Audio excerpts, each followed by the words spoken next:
नमस्कार दोस्तों, स्वागत है आपका इस चैनल में। तो दोस्तों, आज मैं डिस्कस करने वाला हूँ solved paper of JKSSB class fourth.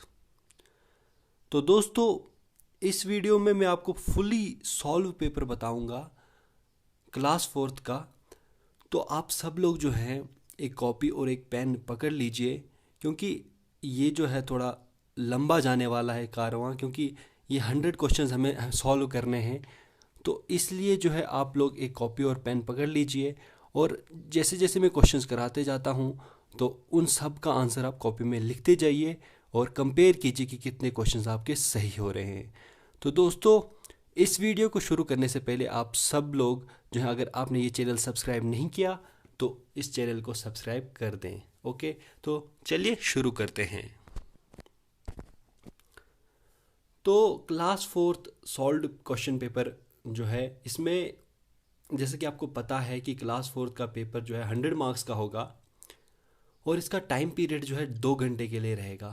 इसमें टाइम तो आपको अच्छा खासा मिल रहा है, तो अब आपको इस टाइम को यूटिलाइज करना है अच्छे तरीके से, और पेपर को जो है अच्छे ढंग से सॉल्व करना है। कौन कौन से सेक्शंस आपने पहले करनी है वो जो है आपने पहले देखना है, और उसके बाद इस क्वेश्चन पेपर को आसानी के साथ सॉल्व करना है। तो चलिए स्टार्ट करते हैं हम। तो जैसे कि आपको पता है कि इंग्लिश, मैथ, रीजनिंग और जनरल अवेयरनेस के 4 पार्ट्स हैं इस पेपर के। इंग्लिश जो है वो 20 मार्क्स की आएगी, मैथ्स भी 20 मार्क्स की आएगी, रीजनिंग भी 20 मार्क्स की आएगी, और जनरल अवेयरनेस आपकी 40 मार्क्स की आएगी। तो हर एक क्वेश्चन 1 मार्क का होगा, और इसमें नेगेटिव मार्किंग अभी तक कुछ नहीं है। ठीक है, तो चलिए स्टार्ट करते हैं हम अपने पार्ट ए से, इंग्लिश लैंग्वेज से। ओके, तो चलिए हम मूव करते हैं अपने फर्स्ट क्वेश्चन की तरफ। तो इससे पहले जो है आपको जो स्क्रीन पे क्वेश्चंस दिख रहे हैं, फर्स्ट, सेकंड, थर्ड, ये जो क्वेश्चन आपको दिख रहे हैं वो जो है आप करने की कोशिश कीजिए। वीडियो को पॉज कीजिए और ये सब क्वेश्चंस जो है करने की कोशिश कीजिए। मैं आपको इन सब का सोल्यूशन पार्ट बता दूंगा सबका, तो आप सब लोग जो है इसको करने की कोशिश कीजिए। तो चलिए स्टार्ट करते हैं क्वेश्चन नंबर 1 से। विच one of the following sentences is true? The 1947 was a wonderful year. He is a better soldier than a statesman. He is fond of playing the tennis. The train arrives at platform. तो first जो option है, the 1947 was a wonderful year. कभी भी जब भी आपको कोई date mention करते हो तो वहाँ पे उसके पीछे द नहीं लगता है, तो पहला ऑप्शन रॉन्ग है। तो हमें ढूंढना है कि कौन सा जो है ट्रू ऑप्शन है। तो सेकंड ऑप्शन जो है, he is better soldier than a statesman. तो यहाँ पे जो है he is a better soldier than statesman आएगा, देन अ स्टेट्समैन नहीं आएगा। ओके, तो यहाँ पे क्या गलती है सेकंड ऑप्शन में? सेकंड ऑप्शन में यहाँ पर आ नहीं आएगा। थर्ड ऑप्शन क्या है? He is fond of playing the tennis. Playing the tennis नहीं आएगा, यहाँ पे प्लेइंग टेनिस आएगा। तो हमारा फोर्थ ऑप्शन बच गया है, the train arrives eight platform. तो ये वाला ऑप्शन जो है सही है, पहला का आंसर फोर्थ। ओके, तो आपको मैंने फुली तरीके से समझा दिया कि किस वजह से जो है ये पहले 3 ऑप्शन जो है कैंसिल आउट हुए हैं। तो इसी प्रकार से हम सारे क्वेश्चंस को करने की कोशिश करेंगे। तो चलिए आगे बढ़ते हैं। Pick out the option which is not true. तो हमें कौन सा ऑप्शन चुनना है? अब 4 ऑप्शंस फिर से दिए गए हैं सेकंड क्वेश्चन में, उसमें से हमने क्या करना है कि ऐसा ऑप्शन चुनना है जो कि सही नहीं है। First option is the dog is faithful animal. तो पहला ही गलत है ना। क्या the dog is a faithful animal होना चाहिए था? द डॉग इज अ होना चाहिए था यहाँ पे। तो मतलब इसका आंसर जो है फर्स्ट, ये गलत है। बाकी he is an MLA, she is most beautiful girl and the market is hot with the rumour, ये सारे सही हैं। ओके, तो चलिए अब हम थर्ड क्वेश्चन की तरफ मूव करते हैं। Change the following into an interrogative sentences. तो इसको आपने, जो आपको सेंटेंस दिया गया है उसको इंटरगेटिव सेंटेंसेस में कन्वर्ट करना है। आई नेवर लव्ड रेसिंग, इसको आपको इंटरगेटिव सेंटेंस में कन्वर्ट करना है। तो ये थर्ड क्वेश्चन है। तो आप कैसे करोगे? आपको ऑप्शन दिए गए हैं 4, इसमें से आपको बताना है कि इसको इंटरगेटिव सेंटेंस में कन्वर्ट करके कौन सा ऑप्शन सही है। तो फर्स्ट ऑप्शन में दिया गया है, did I never love racing. पहला ऑप्शन गलत है। Had I ever loved racing, no, ये भी गलत है। Did I ever love racing, हाँ, क्योंकि हमें क्या दिया था, आई नेवर लव्ड रेसिंग, तो इसका मीनिंग भी वही होना चाहिए कि मुझे रेसिंग पसंद नहीं थी।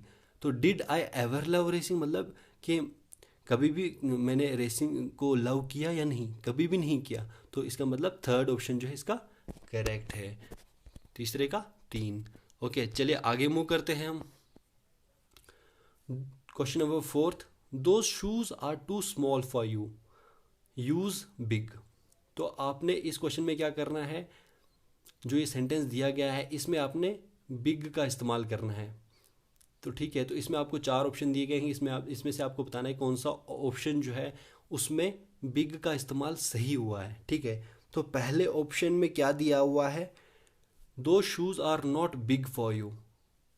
तो इसमें क्या था, जैसे हमें सेंटेंस में बताया गया कि those shoes are too small for you, मतलब ये शूज़ जो है आप तेरे लिए बहुत छोटे हैं। तो इसका मीनिंग सेम रहना चाहिए, बिग का इस्तेमाल करके मीनिंग भी सेम ही रहना चाहिए। तो those shoes are not big for you, तो ये गलत है। Those shoes are not big enough for me, तो ये भी गलत है। Those shoes are not bigger for me, ये भी गलत है। Those shoes are not big enough for you, yes, क्या है, फोर्थ ऑप्शन का क्या है यहाँ पे, फोर्थ ऑप्शन सही है। ठीक है, फोर्थ क्वेश्चन का फोर्थ ऑप्शन सही है। ओके, तो फिफ्थ क्वेश्चन की तरफ मूव करते हैं हम। विच one is wrong in following propositions. अब आपको बताना है कि इसमें से कौन सी प्रपोजिशंस गलत है। ठीक है, he was sitting on his bag, he was sitting on his bag, fifth question का फर्स्ट, ये ठीक है। The snake was killed by him with a stick, yes, ये यहाँ पे भी विद है तो सही ऑप्शन है ये वाला। तो फिर थर्ड वाला है, there is a door on your left, there is a door on your left, तो ऑन नहीं आएगा यहाँ पे, ऑन नहीं आएगा, टू योर लेफ्ट आएगा, there is a door to your left. तो थर्ड ऑप्शन यहाँ पे, फिफ्थ क्वेश्चन का थर्ड ऑप्शन यहाँ पे इसका आंसर है, क्योंकि ये वाला जो प्रोपोजिशन है गलत है। ठीक है, तो फिफ्थ का आ गया कौन सा, थर्ड। ठीक है, तो अब सिक्स्थ क्वेश्चन क्या है, choose the grammatically correct sentence from the following ones. तो आपको ग्रामेटिकली करेक्ट सेंटेंस जो है चुनना है इन सब में से। तो पहला है, in her concluding speech she said almost nothing worth listening to, there appears to be a little liaison among the two groups of the society, तो ये भी गलत लग रहा है। Third, I followed Mister Jackson along the corridor, and then fourth is yesterday I met a man who was blind with the right eye। तो question number 6 का जो ग्रामेटिकली जो करेक्ट सेंटेंस जो 4 ऑप्शंस में है वो है, क्योंकि फोर्थ ऑप्शन में क्या दिया हुआ है, विद द राइट आई, यहाँ पे क्या आना चाहिए था, क्या आना चाहिए था यहाँ पे, who was blind in the right I आना चाहिए था। और ऊपर जो है वैसे ही पहले 2 ऑप्शन भी जो है ग्रामेटिकली करेक्ट नहीं है, और इसका और सिर्फ थर्ड ऑप्शन जो है ग्रामेटिकली करेक्ट है, आई followed Mister Jackson along the corridor. तो 6th का आंसर जो है वो थर्ड आ गया। ठीक है, अब हम 7th क्वेश्चन की तरफ मूव करते हैं। I will dash go for the picnic dash और take rest, fill in the blanks with the correct option. आपको करेक्ट ऑप्शन से फिल करना है। ठीक है, तो इन सब क्वेश्चंस का आप पहले आंसर दे दीजिए वीडियो को पॉज करके, 7th 8th 9th और 10th का। तो मैं आपको इसका सोल्यूशन बता देता हूँ। तो 7th क्वेश्चन का क्या है, I will either nor, neither और, आइदर और, नाइदर नॉर। तो कौन सा ऑप्शन जो है 7th का सही होगा, तो I will either go for a picnic और टेक अ रेस्ट। ठीक है, तो यहाँ पे थर्ड ऑप्शन जो है इसका सही है। ठीक है, तो अब हम 8th क्वेश्चन की तरफ मूव करते हैं। He is dash than you, fill in the blanks with correct option. He is dash than you, अब यहाँ पे क्या आएगा, इस डैश में क्या आएगा, फिल इन द ब्लैंक्स में आपने बताना है कौन सा ऑप्शन जो है सही आएगा। फर्स्ट है वाइजर, सेकंड है मोर वाइजर, थर्ड है wise and fourth is more wise. तो यहाँ पे कौन सा आएगा, ही इज, फोर्थ ऑप्शन तो मोर वाइज, ये ग्रामेटिकली करेक्ट नहीं है। He is wise than you, ये भी ग्रामेटिकली करेक्ट नहीं है। फर्स्ट और सेकंड तो ग्रामेटिकली करेक्ट है, पर पहले 2 ऑप्शंस में से फर्स्ट ऑप्शन यहाँ पे आएगा, वाइज आएगा। He is wise than you, wiser than you, पहला ऑप्शन आएगा he is wiser than you. क्यों पहला ऑप्शन आएगा, सेकंड ऑप्शन क्यों नहीं आएगा, मोर वाइजर क्यों नहीं आएगा? क्योंकि जब दो कंपैरेटिव एडजेक्टिव्स साथ में होते हैं, मोर और वाइजर, जब दो कंपैरेटिव एडजेक्टिव साथ में होते हैं, हम हमेशा जो है इनको साथ में इस्तेमाल नहीं करते हैं। तो दो कंपैरेटिव एडजेक्टिव्स कभी भी साथ में नहीं आते, ठीक है। तो मोर और वाइजर यहाँ पे नहीं आएगा, ठीक है। तो इसका आंसर जो है फर्स्ट आएगा, क्वेश्चन नंबर 8 का 1। चलिए क्वेश्चन नंबर 9 की तरफ मूव करते हैं। Question number 9, which one is correct subject verb agreement? Subject verb agreement कौन सा सही है? पहला ऑप्शन दिया है the cattles are grazing in the field, all the tigers are wild animals. देखो अब इन्होंने यहाँ पे बताया हुआ कि कौन सा जो है सब्जेक्ट और वर्ब का सही एग्रीमेंट है, मतलब जो सब्जेक्ट दिया है उसमें आगे जो वर्ब दिया है वो ग्रामेटिकली करेक्ट है या नहीं। तो पहले ऑप्शन में क्या दिया है द कैटल्स, तो कैटल्स कहाँ होता है, कैटल्स नहीं होता है, कैटल होता है, तो पहला ऑप्शन गलत है। सेकंड ऑप्शन में दिया है all the tigers are wild animals, tigers, all the tigers are wild animals, तो ये ऑप्शन सही है। क्यों ऑप्शन ये सही है, all the tigers are wild animals? तो आप सोच रहे होंगे कि दोनों प्लूरल में है, टाइगर्स भी प्लूरल में है, एनिमल्स भी प्लूरल में है। तो इसमें क्या होता है कि टाइगर जो है एक काउंटेबल नाउन है। जब भी कोई काउंटेबल नाउन ऑल या सम सम के बाद, ऑल या सम के बाद फॉलो करता है, जैसे कि ऑल के बाद यहाँ पे काउंटेबल नाउन है टाइगर, तो यहाँ पे क्या होता है जब काउंटेबल नाउन फॉलो करते हैं तो उस सेंटेंस में ये नाउन, जैसे कि नाउन क्या है इसमें, ये वाला नाउन और यहाँ पे जो है वर्ब, दोनों जो है प्लूरल हो जाते हैं, ठीक है। नाउन और वर्ब दोनों जो है प्लूरल हो जाते हैं, इसलिए यहाँ पे क्या आया, टाइगर्स और एनिमल्स आया। तो ठीक है, ये सही ऑप्शन है। माई शू इज़ न्यू, ये गलत है। 5 kilogram are not a heavy weight, तो इसका 9th का ऑप्शन है सेकेंड। 10th का है साइनोनियम ऑफ अश्योर्ड इज, तो साइनोनियम क्या होता है अश्योर्ड का, 10th ऑप्शन। तो इसका अश्योर्ड क्या होता है, अश्योर्ड मतलब कॉन्फिडेंट, तो इसका 4th ऑप्शन है आंसर, ठीक है 10th क्वेश्चन का। तो 11th क्वेश्चन की तरफ मूव करते हैं। Synonym of behest, synonym of behest, जल्दी से आंसर दे दीजिए। 11th 12th 13th और 14th क्वेश्चन का आप जो स्क्रीन पे आपको दिख रहे हैं, इन सब का आंसर आप दे दीजिए, कॉपी पे लिख लीजिए, कितना आपका स्कोर बनता है वो आखिर में मुझे बताइएगा। तो 11th क्वेश्चन का आप बताइए साइनोनियम क्या होता है बी हेस्ट का, ठीक है। तो इसका साइनोनियम जो है मैं आपको बता देता हूँ, इसका साइनोनियम होता है command. Behest means command, okay. Then question number 12, what is opposite of pouch? Pouch का अपोजिट क्या होता है, एंटोनियम। पाउच का अपोजिट क्या होता है, इट इज हंट, ओके। तो क्वेश्चन नंबर 13 की तरफ मूव करते हैं। Antonym of mediocre is, mediocre का एंटोनियम क्या है? मीडियोकर का एंटोनियम जो है इसमें फर्स्ट है, कौन सा, फर्स्ट है, सुपरलेटिव, ठीक है। Question number 14, find out the word which is spelled correctly. आपको अब स्पेलिंग बतानी है कि कौन सी स्पेलिंग जो है सही है। तो फर्स्ट जो है सैटेलाइट, सैटेलाइट, सैटेलाइट, सैटेलाइट, अब इसमें से कौन सी स्पेलिंग सही है, आप सब लोग दे दीजिए आंसर। तो बिल्कुल सिंपलेस्ट क्वेश्चन है, क्लास 4th में आपको इसी प्रकार के क्वेश्चंस पूछे जाएंगे ज़्यादा, क्योंकि ये 12th लेवल पे जो है सारे लोग भर रहे हैं। तो जो भी जिसने 12th पास किया है सिर्फ वही ये एग्ज़ाम दे सकते हैं, तो इसलिए जो है इसका लेवल भी उतना ज़्यादा हाई नहीं आने वाला है, सिंपलेस्ट क्वेश्चंस आने वाले हैं आपको। सिर्फ जनरल अवेयरनेस का पार्ट जो है थोड़ा टफ आएगा, बाकी जो है सिंपलेस्ट क्वेश्चंस आएंगे। तो इसका 14th का सही आंसर है 3rd, ठीक है। तो 15th क्वेश्चन पे मूव करते हैं। Find out the word which is spelled correctly. तो 15th का आंसर आप दे दीजिए। 15th 16th 17th और 18th जो भी आपको ये दिख रहे हैं आपकी स्क्रीन के ऊपर, इन सब का आंसर आप पहले ही दे दीजिए, फिर अब मैं आपको बता देता हूँ कि इनके आंसर क्या हैं। 15th का आंसर है, इसका सही जो स्पेलिंग है वो है 4th वन, ठीक है। 15th का क्या है, 4th वन, ये स्पेलिंग सबसे सही है। तो क्वेश्चन नंबर 16 to 18 में डायरेक्शंस दी गई हैं, change the following sentence into passive voice. तो आपको क्या करना है, इन सेंटेंसेस को क्या करना है, पैसिव वॉइस में कन्वर्ट करना है। तो क्वेश्चन नंबर 16 क्या है, the glass contains water, the glass contains water. तो पहला ऑप्शन क्या दिया है, water is contained by the glass, by तो नहीं आता, यहाँ पे प्रपोजिशन गलत है। सेकंड ऑप्शन क्या दिया है, water is contained at the glass, at यहाँ पे भी प्रपोजिशन गलत है।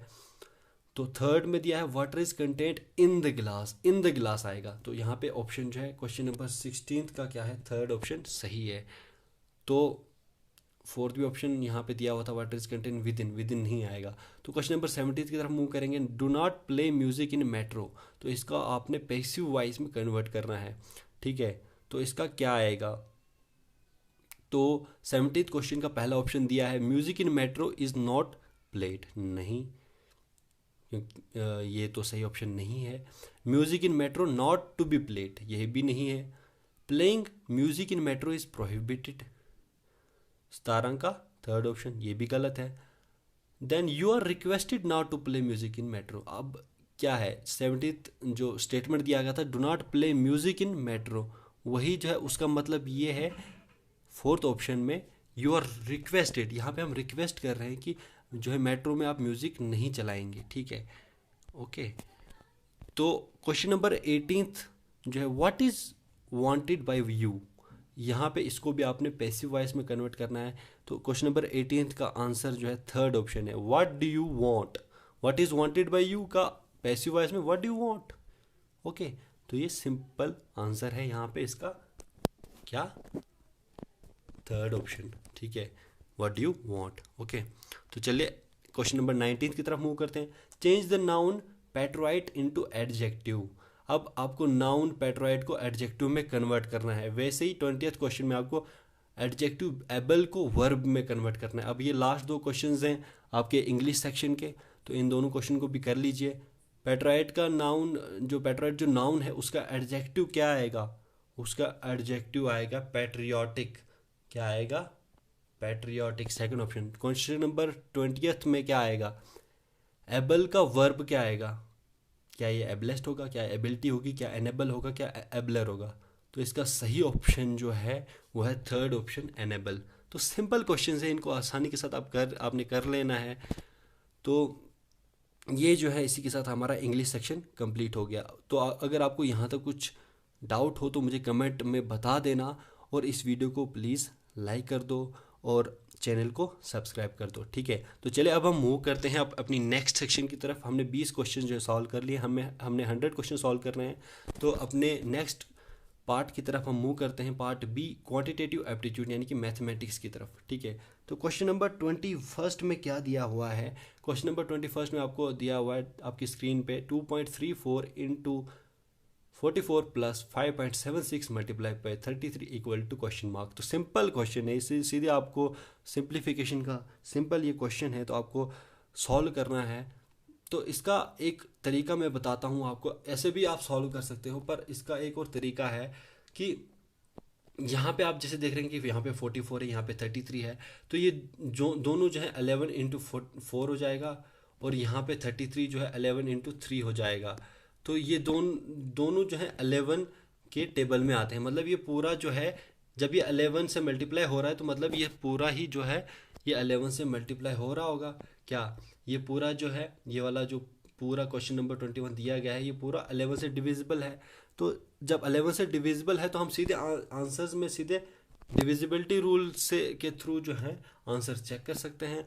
जैसे कि डिविजिबिलिटी रूल क्या कहता है, a plus B plus a minus B वो होना चाहिए 0 या 11 के बराबर, 11 का डिविजिबिलिटी रूल जो है उसके हिसाब से इसको हम सॉल्व कर सकते हैं। और उसके बाद सॉल्व करके जो ऑप्शन सही आएगा वो हमारे पास आएगा 293.04। तो इसका ऑप्शन सही जो है फोर्थ ऑप्शन है। तो ठीक है, ये आसानी के साथ आप सॉल्व कर सकते हैं, तो इसलिए मैंने आपको ज़्यादा इसमें कुछ ज़्यादा बताने की ज़रूरत है ही नहीं, तो इसको आप आसानी से सॉल्व कर सकते हो। तो ठीक है, अगले क्वेश्चन की तरफ हम मूव करते हैं। क्वेश्चन नंबर 21 में क्या दिया है, square root of 3025 plus square root of 7225 equal to 2 into question mark. तो अब इस क्वेश्चन को आप करने की कोशिश कीजिए।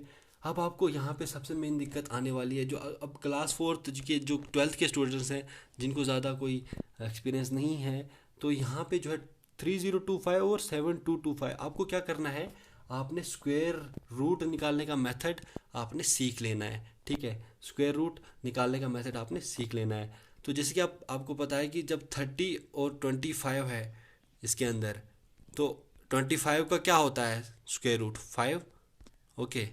ओके सॉरी, 3025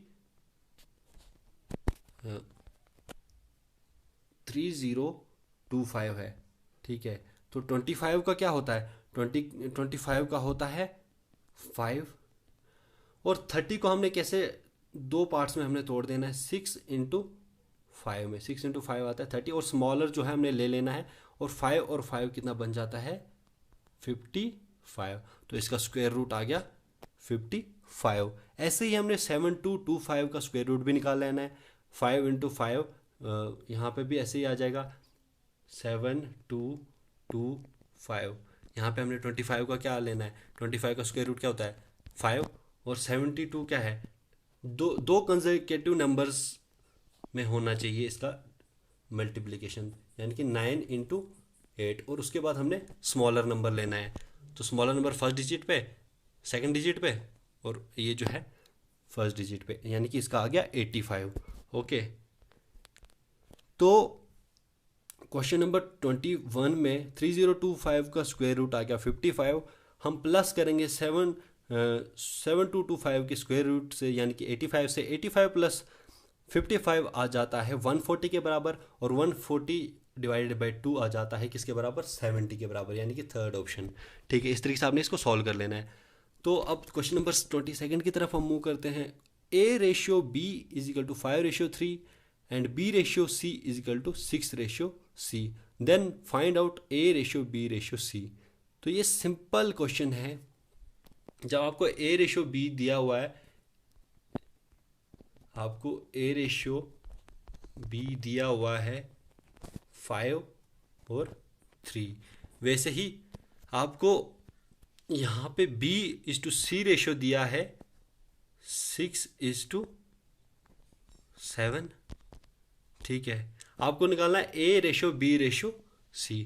तो आप क्या करेंगे, ये वाला जो सेकंड वाला ऑप्शन है 3 और 6 को, आप इन दोनों को, अब ये जो है कॉमन फैक्टर है, तो इसको आपको बराबर करना पड़ेगा, 3 और 6 को बराबर करना पड़ेगा। तो मतलब 3 को मल्टीप्लाई करना पड़ेगा 2 के साथ, यहाँ से भी 5 को 2 के साथ मल्टीप्लाई करना पड़ेगा। यहाँ पे आ जाएगा 10:6:7। ठीक है, 10:6:7, ये कौन सा ऑप्शन है, सेकंड ऑप्शन। ठीक है, ये आंसर आ गया। ठीक है, इस तरीके से आपने सॉल्व करना है। क्वेश्चन नंबर 23 की तरफ मूव करते हैं। Difference of two numbers is 2/5 of sum of both numbers, then what is the ratio of between both numbers. Question number 23। तो आपने इसी प्रकार से आपको दिया हुआ है कि जो डिफरेंस है दो नंबर्स का डिफरेंस जो है अगर A और B अगर नंबर से A-B का डिफरेंस है 2/5, और उन्हीं का जो सम है, difference of two number is 2/5। Sorry, difference of two numbers क्या बोल रहा है ये, A-B अगर कोई है, दो नंबर्स हैं, A-B जो है difference of two number is 2/5 of sum of both numbers, 2/5 of A+B। ठीक है, इस प्रकार से आपने इसको सॉल्व करना। अब आपने A/B लाना है, तो आप क्या करोगे, आप करोगे 5 को इस क्रॉस मल्टीप्लाई कर लोगे, 5A - 5B, वैसे ही 2A + 2B, इस प्रकार से आ जाएगा। तो आप जो है इस प्रकार से इसको सॉल्व कर सकते हैं, और उसके बाद आपको A/B जो है वो आपके पास आ जाएगा 7/3। ठीक है, आ जाएगा 7/3, तो यानी कि 7:3 रेशियो, यानी कि फोर्थ ऑप्शन आंसर। ठीक है, तो 23rd क्वेश्चन का आपने आंसर दे दिया है, 7:3 इसका आंसर है। तो अब हम अगले क्वेश्चन की तरफ मूव करते हैं, 25th क्वेश्चन की तरफ।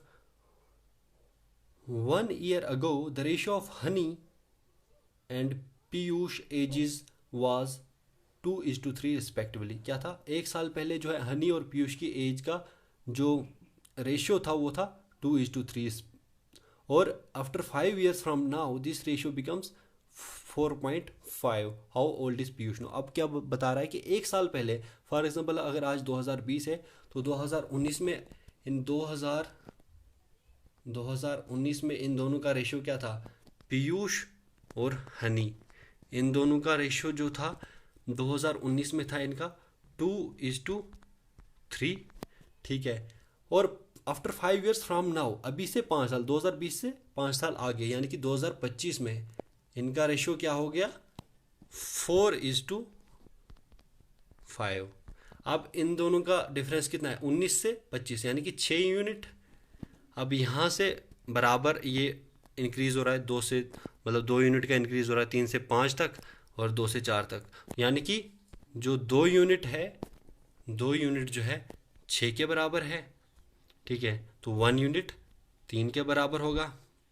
तो यहाँ से आप पुट कर लीजिए, तो आपने क्या निकालनी है, आपने पीयूष की एज निकालनी है। तो 2:3 था, तो जब 1 यूनिट 3 के बराबर है तो 3 यूनिट कितने के बराबर है, 3 × 3 यानी कि 9 आ गया। पर आपने क्या निकालना है, how old is Piyush now. ये क्या निकली, ये निकली आपकी 2019 की एज, 2020 में वो +1 हो जाएगी यानी कि 10 years की एज हो जाएगी यहाँ पे, थर्ड ऑप्शन। ठीक है, इस तरीके से आपने सॉल्व कर लेना है। क्वेश्चन नंबर 26 की तरफ मूव करते हैं। The ratio of the age of a father and a son is 7:3 and the product of their age is 756। What will be their ages after 3 years। ठीक है, तो क्वेश्चन नंबर 26 में आपको क्या दिया हुआ है, आपको दिया हुआ है कि फादर और सन की रेशियो, जो एज का रेशियो है वो 7:3 है, और उनका प्रोडक्ट जो है उनकी एज का वो है 756। हम क्या मान लेते हैं, हम मान लेते हैं फादर है F और S इज़ द सन। ठीक है, तो फादर की एज हमारे पास 7:3 के रेशियो में दी है, यानी कि 7x मान लेते हैं हम, 7x और 3x यहाँ से। तो और ये बताया गया है कि and the product of their age, अब इनकी 7x और 3x है, तो 7x मल्टीप्लाइड बाय 3x जो है वो है 756 के बराबर। ठीक है, ये 756 के बराबर है। अब यहाँ से आप क्या कर लोगे, 7 × 3 आ जाएगा 21, 21x² आ जाएगा 756, 21x² आ जाएगा 756 के बराबर। यहाँ से आप x निकाल लोगे, x की वेरिएबल आपने यहाँ से निकाल लिया, x आ जाएगा आपके पास 6। ठीक है, x आपके पास 6 आ जाएगा। वैसे ही आपका पहला रेशियो x जब 6 आ गया तो आपने किसकी एज निकालनी है, आपने एज, आप उनकी एजेस, दोनों की एजेस हमने फाइंड आउट करनी है, फादर और इसकी, 3 साल बाद। तो पहले आपने अभी का रेशियो निकालना है, पहले का अभी का, मतलब x अगर हमारे पास 6 आया तो हमारे पास दिया हुआ था रेशियो 7x और (3x). तो 7x का मतलब क्या है, 7 × 6 42, और 3x का मतलब है 3 × 6 18, यानी कि 42:18 आ गया अभी का रेशियो। 42:18 अभी का रेशियो है, पर हमने क्या निकालना है, 3 years बाद, 3 साल बाद। तो 42 + 3 45 18 + 3 21, यानी कि 45:21, यानी कि सेकेंड ऑप्शन सही आंसर है। तो क्वेश्चन नंबर 27 की तरफ हम मूव करते हैं। Find the average of first 50 even numbers. तो आपने एवरेज, अब ये एवरेज के क्वेश्चंस आ गए, तो आपने फर्स्ट 50 इवन नंबर्स की आपने एवरेज निकालनी है। तो इसका सिंपलेस्ट एक फार्मूला है n+1। ठीक है, n+1 है, यानी कि 50, अगर 50 नंबर्स हैं तो 50 + 1 यानी कि 51 आंसर, यानी कि सेकेंड ऑप्शन। चलिए नेक्स्ट क्वेश्चन की तरफ हम मूव करते हैं। Question number 28, average age of 7 members of a family is 33 years। What will be the average age of them after 4 years।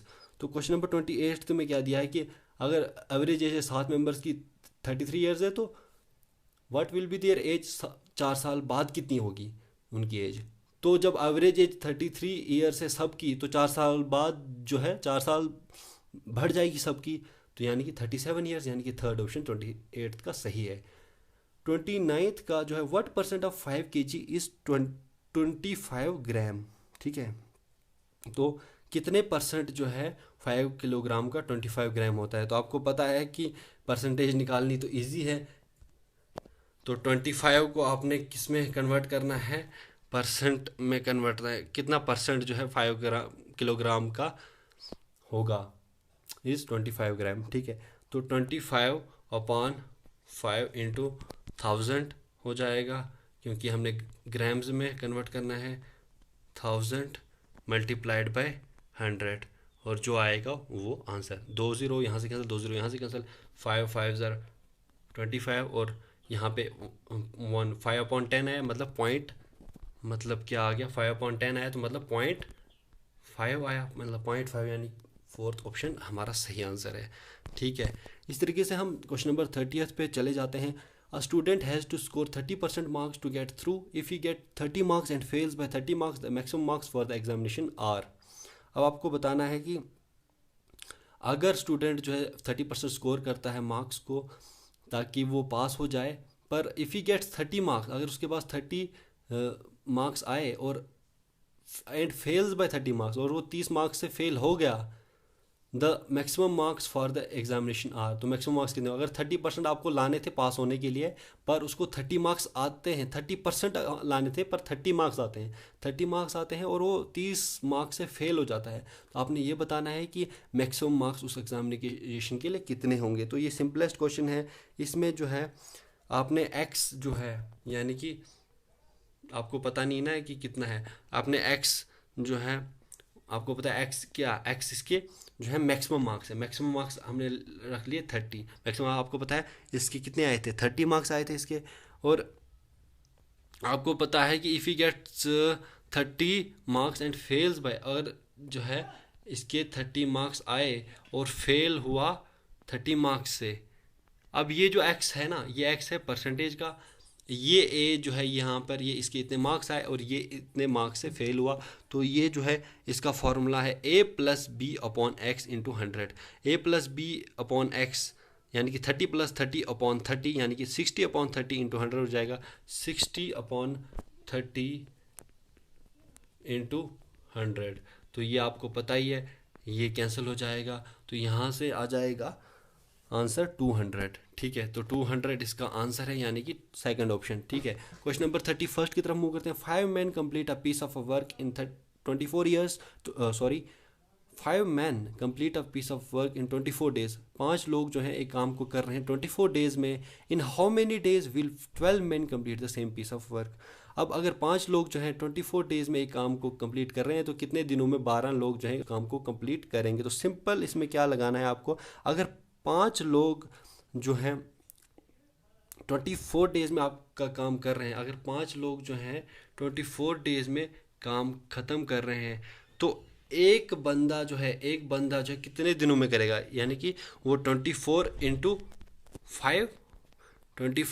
Days में करेगा। तो उसी प्रकार से अब आपने निकालना है कि 12 लोग जो है कितने दिनों में करेंगे। तो 12 लोग कितने में करेंगे, 24 × 5, 12 लोग करेंगे 24 × 5 जो है ये एक दिन का काम, एक बंदे का काम आया था, एक बंदा कितने दिनों में काम खत्म करेगा। तो वैसे ही 24 × 5 एक बंदे का है, तो 12 बंदों को कितने में होगा, डिवाइडेड बाई 12, यानी कि 12 2 ज़ा 24, 5 2 आ रहा हो गया 10, यानी कि 10 डेज में, ठीक है। इसके ऑप्शन जो है दिए हुए हैं, तो फोर्थ ऑप्शन जो है इसका सही है 10, ठीक है। क्वेश्चन नंबर 32 में क्या दिया कि if 100 men can do 100 jobs in 100 days, then 1 man can do 1 job in how many days, ठीक है। तो आपको बताया कि 100 आदमी है, उन्होंने वो जो है 100 अलग अलग जॉब जो है 100 दिनों में कर रहे हैं। तो एक बंदा जो है एक जॉब कितने दिनों में करेगा। अगर 100 बंदे जो है 100 जॉब, क्या बता रहा है कि यहाँ पे आपको ये बता रहा है कि 100 लोग जो हैं 100 जॉब्स कर रहे हैं कितने दिनों में, 100 डेज में। 100 डेज में 100 लोग जो है 100 पर्सनस, यहाँ पे 100 पर्सन जो है 100 अलग अलग जॉब्स कर रहे हैं 100 डेज में, ठीक है। तो एक बंदा कितने में करेगा, एक पर्सन वन पर्सन कितने में करेगा, 1p इक्वल टू वो क्या हो जाएगा, वो हो जाएगा 100 × 100, यानी कि ये 100 और ये 100 हो जाएगा ना मल्टीप्लाई, 100 × 100 मतलब 10⁻⁴ हो जाएगा। तो वैसे ही 1 मैन कैन डू 1 जॉब, वो कितने में करेगा, 100 × 100 अपॉन 100, ठीक है। तो एक 100 कैंसिल हो जाएगा, तो 100 बच गया, 100 आंसर। तो इसका सेकंड ऑप्शन सही है, ठीक है। तो वैसे ही हम क्वेश्चन नंबर 33 की तरफ मूव करते हैं। In hour a boat goes 11 kilometre along the stream and 5 kilometre along the stream against the stream. एक बोट है, 1 घंटे में वो 11 किलोमीटर स्ट्रीम के अलॉन्ग वो मूव कर रही है, और वही बोट जब 5 किलोमीटर स्ट्रीम के अगेंस्ट मूव करे, तो स्पीड क्या होगी स्ट्रीम की। तो आपको पता है कि आपने क्या करना है। यहाँ पे हमने मान लो स्ट्रीम की स्पीड जो है, स्ट्रीम जो है उसकी स्पीड मान लेनी है। स्ट्रीम की स्पीड हमारे पास आ गई, फॉर एग्जांपल एक्स आ गई, एक्स किलोमीटर पर आवर हमने लिख ली, एक्स किलोमीटर पर आवर, ठीक है, एक्स की एच। तो वैसे ही हम मान लेते हैं कि जो वाटर की स्ट्रीम है, वाटर जो फॉर एग्जांपल वाटर की स्पीड है, वाटर की स्पीड आ गई कितनी, वाई, वाई के पी एच। तो आपने क्या फाइंड आउट करना है, आपने स्ट्रीम की जो है स्पीड फाइंड आउट करनी है, यानी एक्स को फाइंड आउट करना है, ठीक है। तो आप कैसे करोगे, एक्स प्लस वाई, या यहाँ पे क्या दिया हुआ है, यहाँ पे आपको पता है कि दोनों जो है एक्स प्लस वाई 11 किलोमीटर ये कवर कर रहे हैं, यानी कि एक्स क्या है, एक्स जो है आपके पास स्ट्रीम की स्पीड है और वाटर की स्पीड जो है, दोनों को प्लस करके आपको पता है कि 11 किलोमीटर टोटल है, तो 11 किलोमीटर के बराबर आ गया। और x minus y, x minus y यानी कि speed, oh sorry, x plus one क्या है, एक्स प्लस वाई जो है वो क्या है कि अलॉन्ग द स्ट्रीम जब जा रहा है तो 11 किलोमीटर है, तो एक्स माइनस वाई जो है जब अगेंस्ट द स्ट्रीम जाए तो 5 किलोमीटर है। तो यहाँ पे हम क्या करेंगे, X plus Y upon X minus Y करेंगे, X plus Y upon X minus Y करेंगे, वो आ जाता है किसके बराबर, 11/5 के बराबर। 11/5 के बराबर, ये क्रॉस मल्टीप्लाई करेंगे, यहाँ से हमारे निकल जाएगा, तो यहाँ से हमारा क्या क्या आ जाएगा, यहाँ से आ जाएगा एक्स अपॉन वाई हमारे पास आ जाएगा 8/3, इस प्रकार से आ जाएगा। तो x जब 8/3 आ गया तो x हमारे पास आ जाता है 8, ठीक है, y हमारे पास आ जाता है y, ये तो रेशियो है। तो यहाँ से हम लिख सकते हैं कि यहाँ पे स्ट्रीम की स्पीड, क्योंकि हमने स्ट्रीम की स्पीड को x रखा था, तो x यहाँ से हमारे पास 8 आ गया था, तो यहाँ पे थर्ड ऑप्शन सही है, ठीक है। तो 33 का 3 ऑप्शन 8 आंसर। क्वेश्चन नंबर 34 की तरफ मूव करते हैं। In how much time will a man cover a distance of 4500 metre with a speed of 15 kilometre per hour. तो ये तो सिंपल क्वेश्चन है, इसमें time equal to distance upon speed का फॉर्मूला लगेगा, और इसका सही ऑप्शन जो है, इसका सही ऑप्शन सेकंड है, 18 मिनट्स। तो अगले क्वेश्चन की तरफ मूव करते हैं, क्वेश्चन नंबर 35 की तरफ। There are 5 marbles in a bag, 3 of them are red and 2 of them are blue. What is probability that a blue marbles will be picked? तो यहाँ पे ये प्रोबेबिलिटी का क्वेश्चन आ गया है हमारे पास, क्वेश्चन नंबर 35। ये बता रहा है कि मार्बल्स जो है, 5 मार्बल्स हैं एक बैग में, और 3 जो है रेड है और 2 जो है ब्लू है। तो प्रोबेबिलिटी क्या होगी ब्लू मार्बल्स को पिक करने की। तो हमें पता है कि नंबर ऑफ फेवरेबल आउटकम्स कितने हैं, या तो नंबर क्या है फेवरेबल आउटकम्स का, फेवरेबल आउटकम्स का नंबर है 2, यानी कि या तो रेड हो सकता है या तो ब्लू हो सकता है, ठीक है।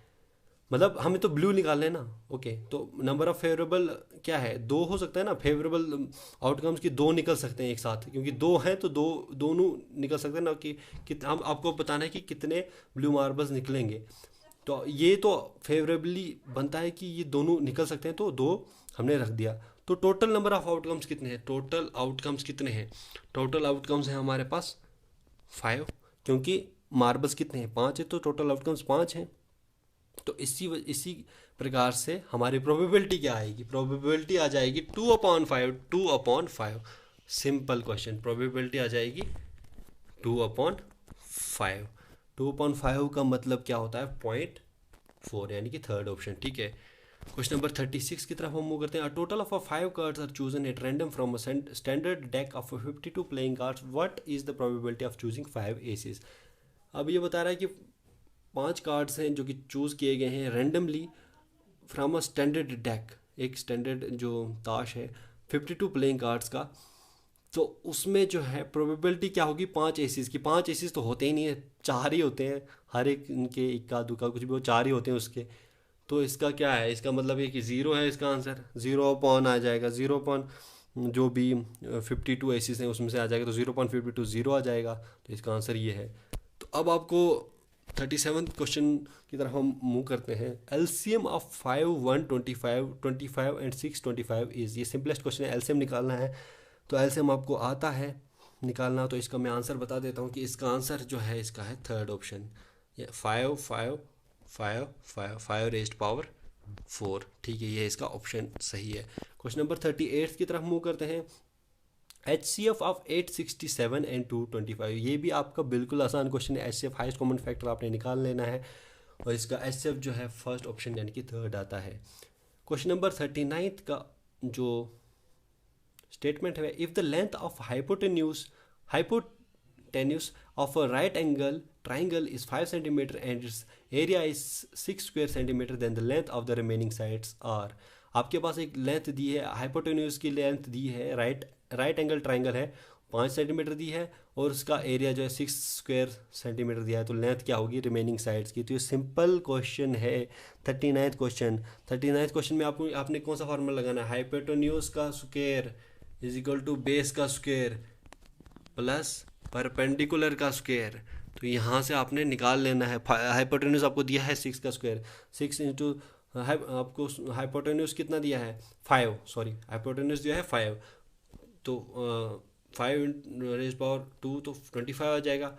तो 25 इज इक्वल टू बेस आपके पास कितनी होगी, बेस आपके पास तो 4 होगी रहेगी ना, क्योंकि टोटल आपके पास जो है एरिया जो है 6, एरिया से हम वो निकाल लेंगे 1 इंटू बी इंटू हाइट करके, वहाँ से हम बेस निकालेंगे, तो बेस आपकी होगी 4, तो 4 इंटू 4 16 आ जाएगा, और हमारे पास जो परपेंडिकुलर है वो बच जाएगा 3, 3 इंटू 3 9 हो जाएगा, 16 प्लस 9 हो जाएगा 25, ठीक है। तो ये आ गया इसका क्या, तो इसका आंसर आ गया 3 सेंटीमीटर एंड 4 सेंटीमीटर इसका आंसर है। 25 इक्वल 25 आना चाहिए ना, बराबर होने चाहिए, तो यानी कि 3 सेंटीमीटर और 4 सेंटीमीटर जो है दोनों साइड्स होंगी, यानी कि कौन सा ऑप्शन, थर्ड ऑप्शन। वैसे ही हम अगले क्वेश्चन की तरफ मूव करते हैं। हमारा 40th क्वेश्चन, आखिरी क्वेश्चन जो है क्वांटिटेटिव एप्टीट्यूड का आ चुका है। If the area of a triangle with base is 6 centimetre equal to the area of the square with side 6 centimetre, then the altitude of the triangle is. तो इसमें मैंने अभी आपको बताया था कि किस प्रकार से आपने वो निकालना था। ये इसमें ये लगेगा 1/2 into base into height, base into height का फॉर्मूला लगेगा। तो एरिया ऑफ स्क्वायर आपको दिया हुआ है, क्योंकि आपको बेस दी हुई है ट्राइंगल की 6 सेंटीमीटर, वो जो है स्क्वायर की जो एरिया है उसकी 6 सेंटीमीटर साइड के बराबर है, वहाँ से आप वो निकाल लेंगे। एरिया 6 का स्क्वायर 36, और एरिया ऑफ ट्राइंगल जो है, एरिया ऑफ स्क्वायर आपको पता है 6 है, क्योंकि स्क्वायर देखिए यहाँ पे क्या दिया है कि स्क्वायर की साइड दी है 6, स्क्वायर की साइड जब 6 दी है तो उसका एरिया क्या निकलेगा, दो साइड्स का मल्टीप्लाई, यानी कि 6 इंटू 6 यानी कि 36, तो एरिया का 36 निकल गया स्क्वायर का, तो ट्राइंगल का भी जो है 36 ही निकलेगा, ठीक है। तो उसी प्रकार से हम 1/2 इंटू बेस इंटू हाइट कर लेंगे, तो 1/2 इंटू बेस इंटू हाइट करके हमारे पास आ जाएगा 36। वहाँ से हम निकाल लेंगे एच, हम निकाल लेंगे क्योंकि हमारे पास बेस दी हुई है, बेस हमारे पास दी हुई है 2, और यहाँ से हम निकाल लेंगे हाइट, जो कि आ जाएगी हमारे पास, जब बेस हमारे पास 2 दी हुई है तो हमारे पास आ जाएगा 36 इंटू 2/6। बेस हमारे पास 6 दी हुई है, सॉरी बेस हमारे पास कितनी दी, हमें अभी हमने पढ़ा था यहाँ पे 2 नहीं 6 है, ये 6 है। तो यहाँ पे बेस की जगह क्या करोगे आप, 1/2 इंटू 6, बेस की जगह आपने 6 लगा दिया, इंटू एच इक्वल टू 36 था, तो 36/2 हो गया, /2 इंटू 6 हो गया, 36 इंटू 2 सॉरी 36 इंटू 2/6 हो गया, मतलब 12 सेंटीमीटर। तो 12 सेंटीमीटर यानी कि थर्ड ऑप्शन, ठीक है। तो थोड़ा सा कन्फ्यूजन अगर हो तो मुझे बता दीजिएगा, क्योंकि मैंने आपको फॉर्मूले सब बता दिए हैं किस प्रकार से आपने करना है। ये सिंपलेस्ट जो है ये पेपर था इसका क्वांटिटेटिव एप्टीट्यूड का, जो कि आपके क्लास 4 के पेपर में आएगा। तो ये पेपर था इस प्रकार का। तो आप सब लोग जो हैं इसी प्रकार जो है ये पूरा पेपर ये जो है सॉल्व करेंगे क्वांटिटेटिव एप्टीट्यूड का। उसके बाद हम थर्ड सेक्शन की तरफ मूव करेंगे। 40 क्वेश्चन हमने सॉल्व कर लिए हैं। अब हम सॉल्व करेंगे रीजनिंग। तो 20 नंबर की आपके पास रीजनिंग भी आने वाली है इस पेपर में। तो पहला क्वेश्चन हम देख लेते हैं, क्वेश्चन नंबर 41 का। Pitch is related to cricket. अगर पिच क्रिकेट, अब ये एनालॉगी के क्वेश्चन आएंगे सबसे पहले रीजनिंग एबिलिटी में। तो आप सब लोग जो है एनालॉगी कर लीजिएगा, रिलेशनशिप के कंसेप्ट कर लीजिएगा, ऑड वन आउट ये भी कर लीजिएगा, direct sense, figure series completion, Venn diagrams, number series वगैरह, कोडिंग डिकोडिंग सब कुछ आपको आने चाहिए, ठीक है। तो इसके बेसिस पे आपको रीजनिंग एबिलिटी के क्वेश्चन जो आराम से निकलेंगे। तो pitch is related to cricket, अगर पिच क्रिकेट से रिलेटेड है तो अरीना किसके रिलेटेड है? अरीना जो है, आप सब लोग जो है ये इन चारों क्वेश्चन का पहले आंसर दे दीजिए, ठीक है। वीडियो को पॉज करके इन चारों क्वेश्चंस का पहले आंसर दे दीजिए। मैं आपको इन सब का आंसर बता देता हूँ क्योंकि सिंपल क्वेश्चन है। तो अरीना किससे रिलेटेड होता है? अरीना, क्योंकि रेसलिंग जो है अरीना में खेली जाती है। अरीना, पिच जो है क्रिकेट जो है पिच में खेला जाता है और रेसलिंग जो है अरीना में खेली जाती है। तो ये इसका फोर्थ ऑप्शन आएगा। King is related to throne, तो जज किससे रिलेटेड होता है? तो 42 जो क्वेश्चन है, तो 42 क्वेश्चन में क्या आएगा? 42 क्वेश्चन में अगर किंग जो है, किंग कहाँ पे बैठता है? किंग, किंग का होता है थ्रोन, थ्रोन के ऊपर बैठता है। और जज कहाँ पे बैठता है? जज बैठता है बेंच के ऊपर, यानी कि सेकंड ऑप्शन आंसर। उसी प्रकार से क्वेश्चन नंबर 43 की तरफ चले जाइए। Whale is related to mammal, then snake is related to snake. Whale जो है अगर मैमल है तो स्नेक क्या है? Snake is a reptile. तो थर्ड ऑप्शन इसका सही है। तो क्वेश्चन नंबर 44 में हम चले जाते हैं। Sushma goes towards east from a point P. अब ये जो है ये क्वेश्चन थोड़ा आपको सॉल्व करना पड़ेगा। सुषमा जो है ये अब डायरेक्ट सेंस का क्वेश्चन आ गया, डायरेक्शन सेंस का। सुषमा जो है ईस्ट की तरफ जा रही है from a point P. For example हम मान लेते हैं कि ये जो है डायरेक्शंस हैं, यहाँ से जो है ये हमारे पास ईस्ट है, ये हमारे पास वेस्ट है, ये हमारे पास नॉर्थ है और ये हमारे पास साउथ है, ठीक है। तो हमारे क्वेश्चन में क्या दिया है कि Sushma goes towards east from a point P. For example ये वाला पॉइंट जो है ये पी पॉइंट है। पॉइंट पी से ये जो है ईस्ट की तरफ मूव कर रही है, ईस्ट की तरफ मूव कर रही है। देन टर्न्स लेफ्ट, लेफ्ट की तरफ, उसके बाद वो लेफ्ट की तरफ टर्न होगी, इस तरफ, क्योंकि लेफ्ट इस तरफ होगा उसका, तो इस तरफ मूव करेगी। उसके बाद she walks some distance and then turns right. उसके बाद राइट कुछ डिस्टेंस उसने वॉक किया, उसके बाद वो राइट की तरफ मूव कर गई। तो अब आपने बताना है कि which direction is she facing now. अब ये इधर की तरफ मूव की ना लास्ट पे, तो अब कौन सी डायरेक्शन में फेस कर रही है? तो इधर की तरफ कौन सी डायरेक्शन है? ईस्ट। तो इसका आंसर आ जाएगा ईस्ट, यानी कि सेकेंड ऑप्शन, ठीक है। सेकंड ऑप्शन इसका आंसर आ जाएगा, ठीक है, ईस्ट। तो क्वेश्चन नंबर 45 की तरफ हम मूव करते हैं। 45 क्वेश्चन जो है हमारे पास दिया है, Surya walks 50 metre towards east, he turns right. उसी प्रकार का ये भी क्वेश्चन है डायरेक्शन सेंस का, ये हमने बना लिया। इस प्रकार से आपने बना लेना है डायरेक्शंस ईस्ट, वेस्ट, नॉर्थ और साउथ। अब आपको बताया कि सूर्या जो है वॉक कर रहा है 50 मीटर टुवर्ड्स ईस्ट, ईस्ट की तरफ 50 मीटर, यहाँ से शुरू किया इसने 50 मीटर, ये ईस्ट की तरफ मूव कर रहा है, ठीक है। ही टर्न्स राइट, इसके बाद वो राइट की तरफ मुड़ गया 50 मीटर, उसके बाद उसने वो राइट की तरफ, राइट इस तरफ मुड़ गया। तो इस यहाँ पे इसने 30 मीटर, सॉरी पहले इसने 50 मीटर मूव किया, ठीक है। उसके बाद इसने राइट की तरफ मुड़ गया और वो 30 मीटर वॉक किया, 30 मीटर वॉक किया। He again turns right and walks 50 metre. उसके बाद ये फिर से राइट की तरफ मुड़ा, तो राइट क्या है? राइट ये है इसका। अब वो फिर से कितने 50 मीटर, ये पूरा जो है ये और ये बराबर आ जाएगा, ये फिर से 50 मीटर इसने कवर किया, ठीक है।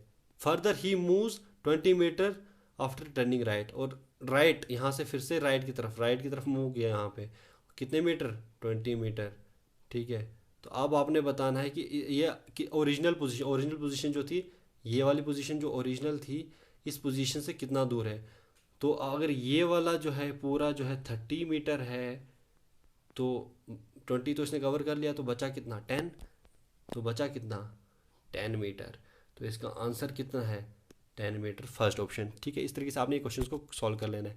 क्वेश्चन नंबर 46 जो है आपके पास दिया हुआ है, pointing to a lady in the photograph Shalu said her son's father is a son in law of my mother, how is Shalu related to the lady. अब ये ब्लड रिलेशन के क्वेश्चन आपको आ गए, ठीक है। ये भी आपने रिलेशनशिप कंसेप्ट के क्वेश्चन जो है आपने अच्छे से करने हैं, ठीक है। तो आप भी 46 और 47 क्वेश्चन का आंसर दे दीजिए पहले ही, तो मैं आपको इसका आंसर बता देता हूँ। ये बता रही है कि शालू क्या कर रही है। अब यहाँ पे एक लड़की है शालू, शालू ने क्या क्या कहा, एक फोटोग्राफ उसने देखा, उस फोटोग्राफ के देखकर उसने क्या क्या कहा कि उसका बेटा, हर सन्स फादर, उसके बेटे का फादर, उसके बेटे का फादर मतलब उसका हस्बैंड, उसका हस्बैंड जो है सन इन लॉ है उसकी मदर का, सन इन लॉ है उसकी मदर का, उसकी मदर का, किसकी मदर का, शालू के, शालू का हस्बैंड जो है सन इन लॉ है उसकी मदर का। How is Shalu related to the lady, इस लेडी से कैसे रिलेटेड है, तो क्या सन इन लॉ है उस मदर का। हर सन्स फादर इज, एक लड़की है उसकी, उसके बेटे का फादर जो है, हस्बैंड नहीं, सॉरी यहाँ पे हस्बैंड नहीं आएगा, उसके बेटे का फादर, तो फादर जो है उसके बेटे का फादर जो है वो जो है वो सन इन लॉ है उसकी मदर का। तो क्या होगा, शालू कैसे रिलेटेड होगी, शालू कैसे रिलेटेड होगी उस लेडी से, उस लेडी से रिलेटेड क्योंकि वो हस्बैंड है उस लेडी का, तो उस, और वो उसकी जो उस लड़की की माँ है वो मदर इन लॉ है, और इसकी क्या होगी, इसकी तो माँ होगी, तो उसकी भी माँ इसकी भी माँ, मतलब ये दोनों सिस्टर्स हैं। तो इस तरीके से आप इसको सॉल्व कर लीजिएगा। सिंपलेस्ट क्वेश्चन है। क्वेश्चन नंबर 47 की तरफ मूव कीजिए। C is the mother of A and B, if D is the husband of B then what is C to D. और 47 क्वेश्चन में बताया गया है कि सी जो है, सी जो है it is mother of A, C is mother of A and B, A और बी दोनों की जो है मदर है। C is mother of and B, if D is the husband of, अगर डी जो है हस्बैंड है किसका, D is husband of B, अगर डी जो है बी का हस्बैंड है तो then what is C to D, तो सी क्या होगा डी के साथ।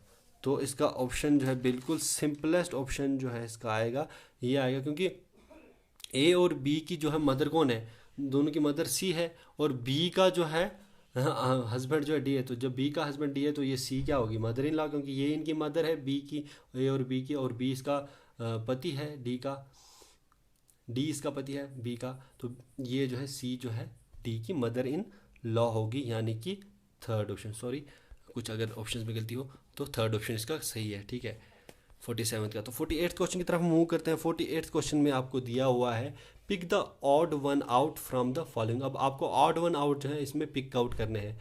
Cricket, batsman, umpire, bowler, stick. अब आपको ये 5 ऑप्शन दिए गए हैं कि cricket, batsman, umpire, bowler, stick. अब आपको पता है कि इसमें सीधे स्टिक ऑप्शन देख लीजिए, क्योंकि क्रिकेट, बैट्समैन, अंपायर, क्रिकेट ये सारे क्रिकेट में होते हैं, स्टिक तो नहीं होती है, तो सिंपल सी बात है fourth option. Pick odd one out, turtle, fish, crocodile, snake, whale. Turtle, fish, crocodile, snake और व्हेल। अब यहाँ पे क्या है, टर्टल जो है ये भी पानी में रहता है, फिश ये भी पानी में रहती है, क्रोकोडाइल ये भी पानी में रहता है, व्हेल ये भी पानी में रहती है, पर स्नेक जो है लैंड पे रहता है। तो इसका मतलब ये है ऑड वन आउट, यानी कि फर्स्ट ऑप्शन। क्या ऑप्शन है इसका 49 का, स्नेक। 50th क्वेश्चन के ऊपर आ जाइए। Pick the odd one out. इसमें क्या करना है, ऑड वन आउट फिर से करना है। Dice, carrom, ludo, chess, football. Dice आ गया, कैरम आ गया, लूडो, चेस, सारी गेम्स हैं। अब आपको इसमें बताना है कि कौन सा अलग है। तो आपको पता है डाइस, कैरम, लूडो और चेस सारी जो है इंडोर गेम्स है, सारी इंडोर गेम्स है।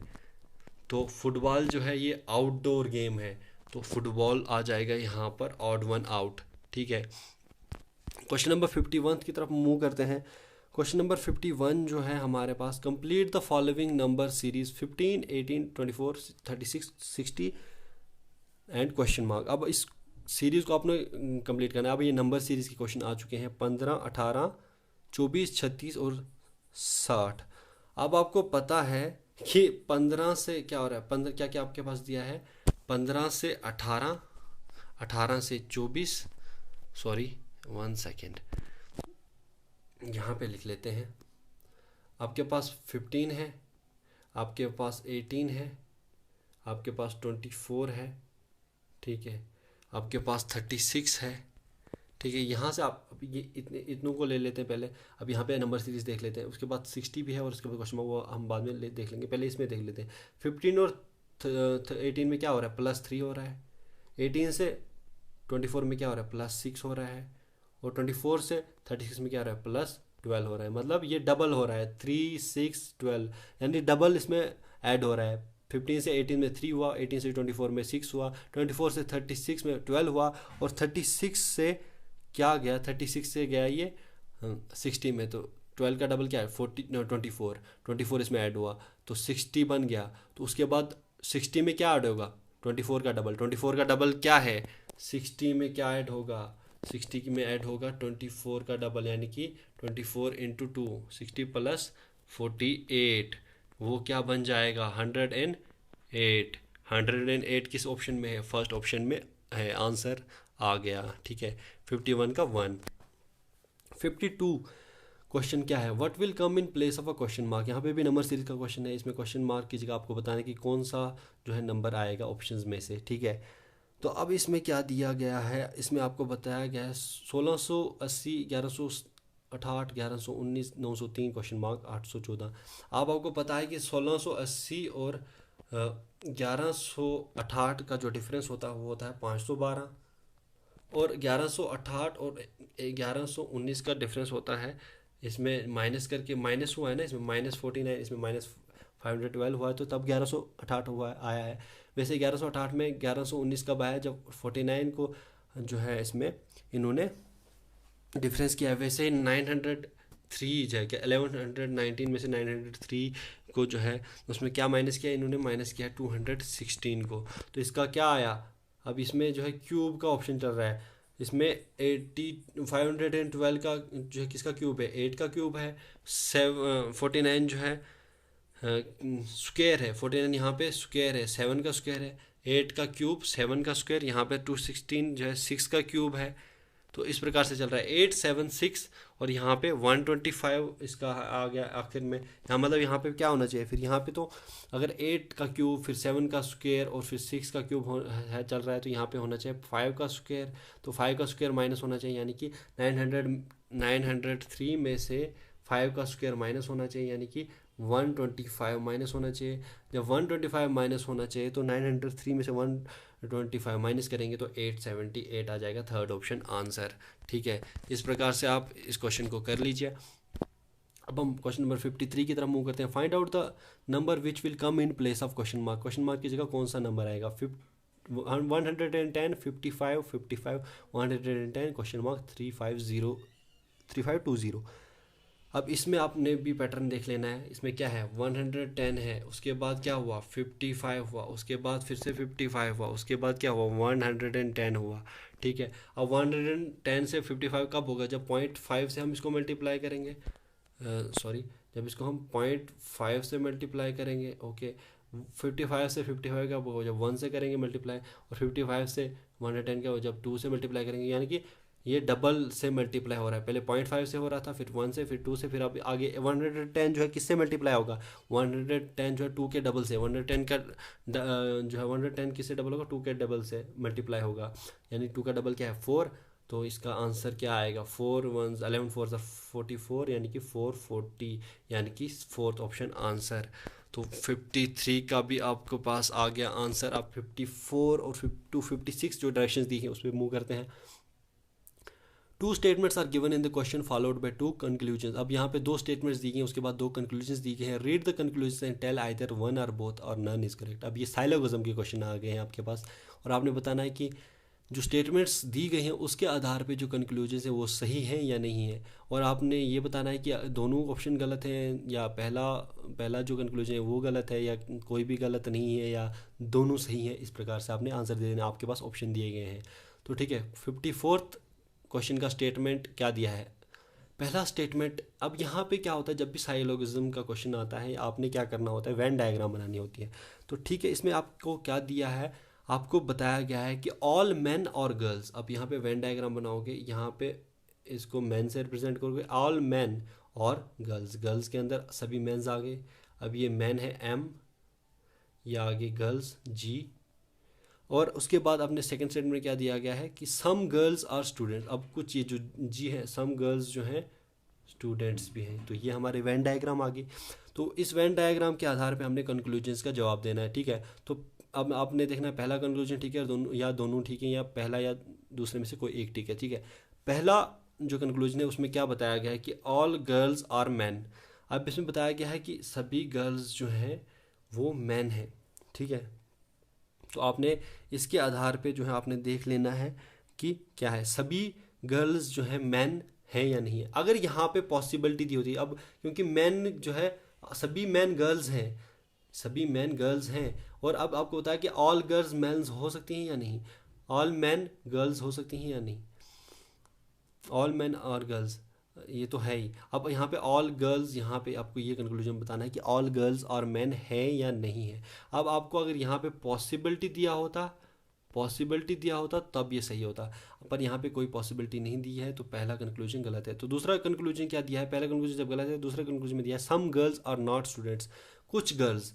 अब यहाँ पे कुछ गर्ल्स जो हैं वो स्टूडेंट्स नहीं है। अभी किसकी बात कर रहा है, ये इस कुछ गर्ल्स तो स्टूडेंट्स हैं, ये एरिया क्या है, ये रिप्रेजेंट कर रहा है कुछ गर्ल्स को जो कि स्टूडेंट्स हैं, पर ये बात कर रहा है इस एरिया की, कुछ गर्ल्स जो है स्टूडेंट्स नहीं है। पर हम इसके बारे में हम कह नहीं सकते कि ये स्टूडेंट्स हैं या नहीं हैं, हम पूरी तरीके से हम कह नहीं सकते, क्योंकि अगर पॉसिबिलिटी लगा होता तब इसका ऑप्शन सही आता। तो इसका मतलब है कि पहला और दूसरा दोनों कंक्लूजन्स जो हैं दोनों रॉन्ग हैं। जब दोनों कंक्लूजन्स रॉन्ग हैं मतलब कोई भी फॉलो नहीं कर रहा है, यानी कि फोर्थ ऑप्शन यानी कि नन फॉलो, ठीक है, ये वाला नन फॉलो, ठीक है। अब हम आगे की तरफ मूव करते हैं, क्वेश्चन नंबर 55 की तरफ। इसमें स्टेटमेंट क्या दिया है, some boys are students and all students are teenagers. अब इसमें क्या बताया गया क्वेश्चन नंबर 55 में, अब इसके conclusion all teenagers are student, some boys are teenagers.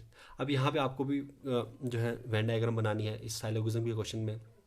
आपने बताया है सम बॉयज़ आर स्टूडेंट्स, कुछ बॉयज़, ये बॉयज़ बना लिए, कुछ बॉयज़ जो हैं, कुछ बॉयज़ जो हैं स्टूडेंट्स हैं, ये स्टूडेंट्स हैं, ये बॉयज़ हैं, ये स्टूडेंट्स हैं, कुछ बॉयज़ जो हैं स्टूडेंट्स हैं।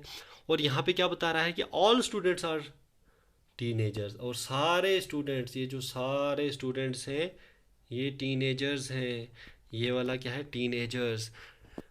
इस प्रकार से ये वेन डायग्राम बन गई। अब आपका कंक्लूजन पहला क्या कहता है कि all teenagers are students.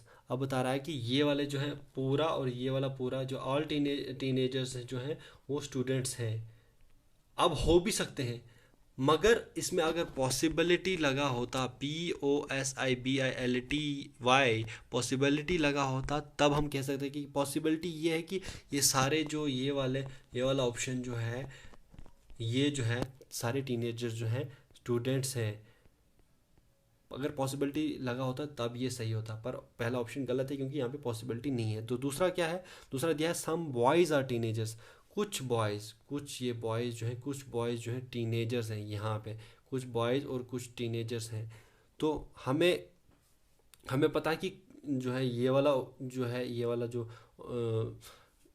Part है स्टूडेंट्स, क्योंकि कुछ टीनेजर्स, सारे स्टूडेंट्स जो टीनेजर्स हैं, तो कुछ बॉयज़ जो टीनेजर्स हो सकते हैं, क्योंकि इसमें तो यहाँ ये आ रहा है ना पहले ही, तो ये आ रहा है तो थोड़ा हो गया, ये ऐसे ना, ऐसे ऐसे और ये वाला ऐसे, तो ये आ गया बॉयज़ का भी, ये आ गया, ये आपके पास आ गया स्टूडेंट्स का, ये आ गया टीनेजर्स का। तो उसी प्रकार से आपको पता है कि ये वाला जो कुछ पार्ट है, मतलब ये सारा पार्ट जो है टी के अंदर आता है, तो टी का मतलब ये कुछ पार्ट ये टी है, ये टी कुछ पार्ट जो है यहाँ पे बी भी हो सकता है। तो इसका सेकंड ऑप्शन जो है, सेकंड कंक्लूजन जो है सम बॉयज़ आर टीनेजर्स, ये सही है।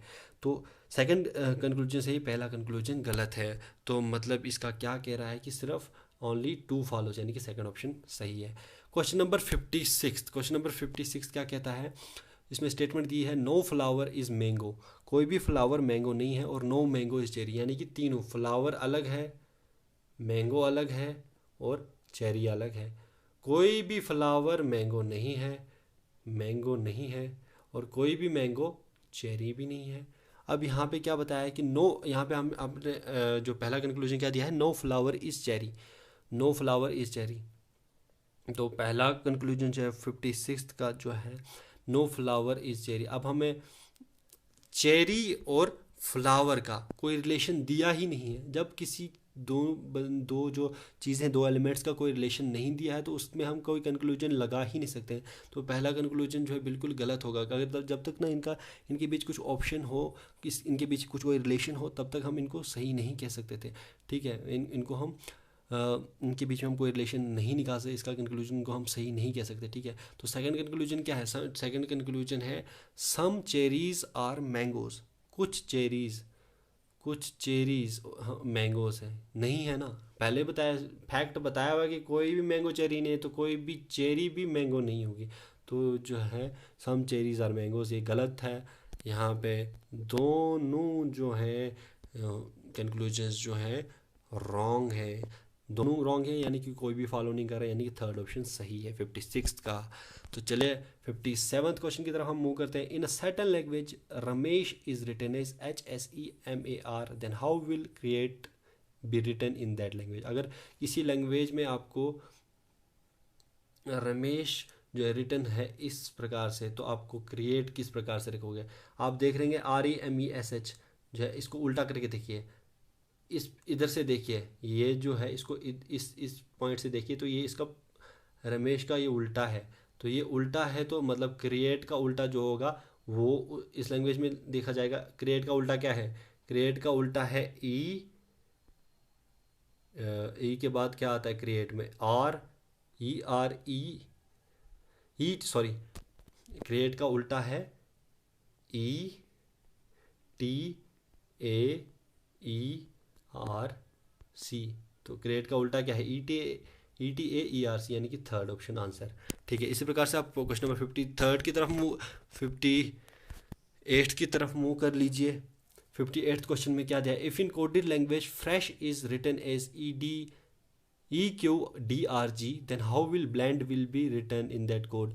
अब देखिए यहाँ पे क्या दिया हुआ है कि फ्रेश जो दिया है, F जो है ना, यहाँ पे ई जो है, मतलब F में से एक जो है घटाया हमने, EF, R में से एक घटाया Q आया, E में से एक घटाया D आया, S में एक घटाया R आया, H में एक घटाया G आया। वैसे हमने ब्लेंड में भी जो है एक एक घटाना है, BLEND है। ठीक है, ब्लेंड है।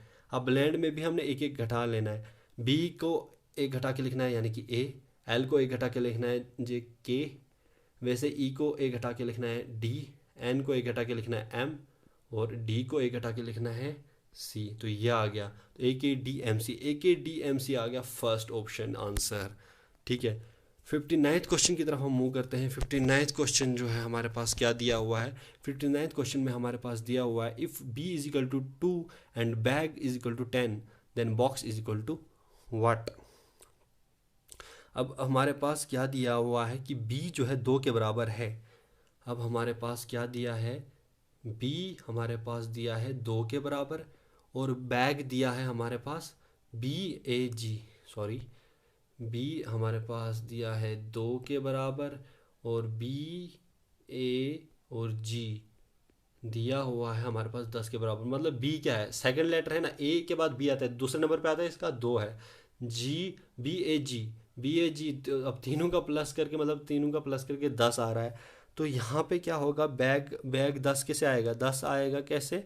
10 आएगा 2, A क्या है 1। अब सॉरी 10 कैसे आ रहा है? BAG, बैग कैसे 10 आ रहा है? यहाँ पे B 2 है, A 1 लेटर पोजीशन है इसकी, तो G की 7th लेटर है, तो 7 + 1 + 2 आ गया 10 के बराबर, इक्वल टू ये 10 बन जाता है। देन बॉक्स किसके बराबर है? तो बॉक्स की में क्या क्या आता है? BO और X आता है। B आपको पता है सेकंड पोजीशन पे आता है, X जो सेकंड लास्ट से पहले 24वीं पोजीशन पे आता है, ये 24, और O जो है 15th पोजीशन आता है लेटर्स में। ठीक है, क्या आता है? BOX, ये आता है, B आता है सेकंड पोजीशन पे।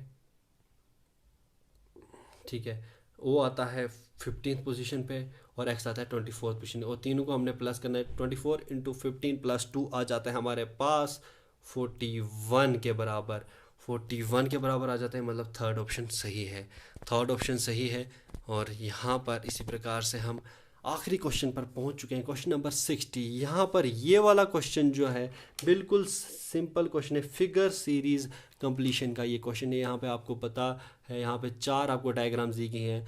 अब इन 4 डायग्राम्स में आपको देखना है कि कौन सी फिगर जो है जो सीरीज़ को फॉलो नहीं करेगी, पहली, दूसरी, तीसरी या चौथी। अब पहले पहले देख रहे हैं आप, सर्कल है, दूसरी ट्राइंगल है, चौथी जो है स्क्वायर है या क्वाड्रिलेटरल है, और फोर्थ, सॉरी क्वाड्रिलेटरल स्क्वायर है, और फोर्थ जो है एक फ्लैग है। तो फोर्थ जो है अगर फ्लैग है, तीनों जो है ये जो कुछ ना कुछ रिप्रेजेंट कर रही हैं, मतलब जो है ज्योमेट्री की आइटम्स हैं, पर ये जो है फ्लैग जो है कुछ ऑड वन आउट है ना, बिल्कुल अलग है फिगर सीरीज में।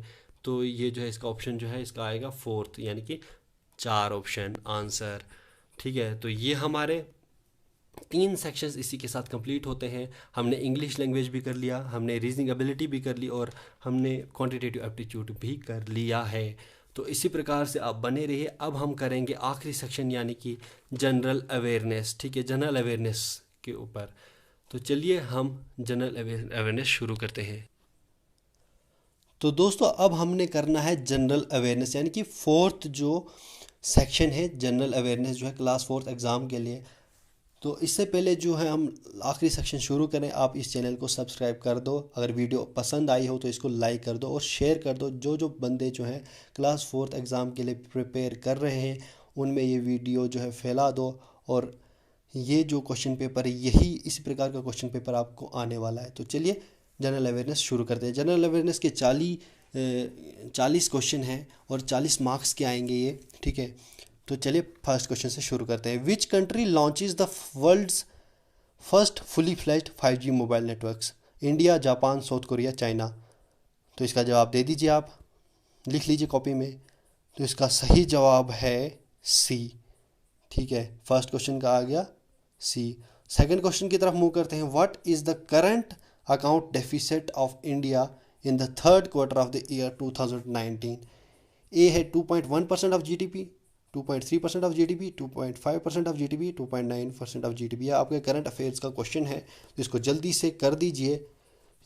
तो करंट अफेयर्स आपकी थोड़ी सी लेवल हाई होगी क्योंकि आपके रिसेंट जो इंपॉर्टेंट इवेंट्स है वहाँ पे वो पूछे जाएंगे। तो इसका ऑप्शन जो है सही आंसर जो है क्वेश्चन नंबर सेकंड का वो है सी, यानी कि 2.5% ऑफ जीडीपी। ठीक है, इसी प्रकार से आप नेक्स्ट पे मूव कर लीजिए। क्वेश्चन नंबर थर्ड जो है, name of the non banking finance company withdrew or release which has issued earlier regarding securing rupees 695 crore debt funding from NABARD is? तो कौन सी जो है नॉन बैंकिंग फाइनेंस कंपनी जो है जिसने विदड्रू किया है रिलीज़ को, जो कि इशू किया था उसने 695 करोड़ का जो किया था उसने उसको विड्रू कर लिया है फ्रॉम नबार्ड से। तो इसमें कौन सा है? तो आप जल्दी से ऑप्शन दीजिए। Muthoot finance limited, Mahindra and Mahindra financial service limited, या मणिपुरम फाइनेंस, या बजाज फाइनेंस लिमिटेड। इनमें से कोई ऑप्शन आप जल्दी से चुन लीजिए। आपको अगर पता है तो जल्दी से चुन लीजिए और कॉपी पे लिख लीजिएगा। इसका ऑप्शन जो है इसका सही ऑप्शन है सी, यानी कि मनप्पुरम फाइनेंस। तो नेक्स्ट क्वेश्चन की तरफ मूव कीजिए, क्वेश्चन नंबर फोर्थ की तरफ। Which island was notified as island protection zone 2019 by Union Ministry of Environment, Forest and Climate Change recently? World island, Kurumgad island, Khanderi island और अंडमान एंड निकोबार आइलैंड। तो इसका सही ऑप्शन जो है इसका सही ऑप्शन है D, Andaman and Nicobar island. Question number fifth की तरफ आ जाइए। According to the Asian Development Outlook report, India growth rate in 2019 is? Asian Development Outlook के हिसाब से इंडिया की ग्रोथ रेट जो है 2019 में कितनी थी? जल्दी से बता दीजिए, करंट अफेयर का क्वेश्चन है। 7.2, 7.4, 7.5 और 6.9% बता दीजिए जल्दी से। इसका आंसर जो है इसका आंसर है ए, यानी कि 7.2%। अगले क्वेश्चन की तरफ हम मूव करते हैं, क्वेश्चन नंबर 6 की तरफ। Who won the economic times prime global Indian women of the year award? तो इसका जो है ऑप्शन दिए गए हैं। इंदिरा नूई, किरण मजुमदार, शॉ, अनु अगा, मीरा सनियाल। इसमें से कौन सा ऑप्शन सही? जल्दी से लिख लीजिए।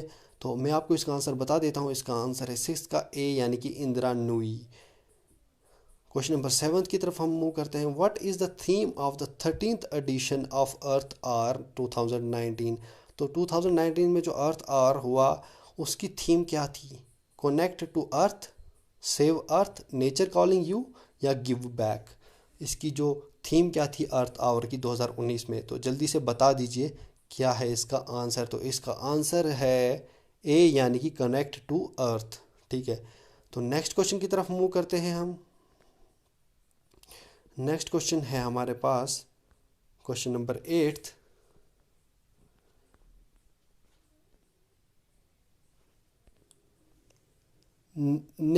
Name of the noted economist who passed away recently. एक इकोनॉमिस्ट की मृत्यु हुई है रिसेंटली, वो कौन था आपको बता देना है जल्दी से। ए जयाति घोष, बी विहारी दास गोपाल दास पटेल, या जगदीश भगवती, या फिर अभिजीत बनर्जी। किस जो है नोटेड इकोनॉमिस्ट की अभी जो है मृत्यु हुई है, ये जल्दी से आप बता दीजिए। इसका आंसर जो है वो है बी। ठीक है, तो अब क्वेश्चन नंबर 9 की तरफ मूव कर लीजिए। Which one of the following is considered as the Magna Carta of the Indian people. कौन से इनमें से जो फॉलोइंग है, इनमें से किसको हम मैग्ना कार्टा कहते हैं भारतीय लोगों का? ए है government of Indian act 1858, the Ilbert bill, Indian councils act of 1892, या क्वीन विक्टोरियाज प्रोक्लेमेशन। किसको हम कहते हैं Magna Carta of the Indian people? तो ये करंट अफेयर्स का क्वेश्चन ही है। अब जल्दी से बता दीजिए, जल्दी बता दीजिए। क्वेश्चन नंबर 9 का आंसर जो है मैं बता देता हूँ आपको, इसका डी है क्वीन विक्टोरियाज प्रोक्लेमेशन।